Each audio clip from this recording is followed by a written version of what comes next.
Hello mga katropa, yan po yung pagkain namin, no? Yung pre-meal namin, no? Isang bacon, isang ham, tsaka isang longganisa, ano ba yun, longganisa yata. At saka yan po yung mga ano ko pa, mga kasamahan ko sa department, yung mga taga-nuggets po, yan sila, oh. All break po yan, kasi nga may pa-pre-meal yung ano namin, yung mataas namin supervisor yata yun, si Ma'am Badet. Thank you pala kami Ma'am Badet. Yan po, thank you Lord sa blessing. Amen. Kain po tayo mga katropa. Yan po. Pasensya na po kayo kasi parang feel ko hindi ako gutom dyan. Oh. Kaya yan, kain ng kain.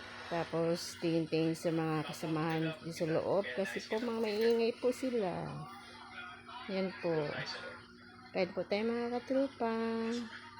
Yan, sarap ng ulam ko dyan, oh. Kaya, pag naka-target po kami, ayan, may pa-pre-meal po yung ano namin, mga big boss namin. Yan po, tapos na po kumain. Thank you po sa panonood. God bless po at ingat sa lahat.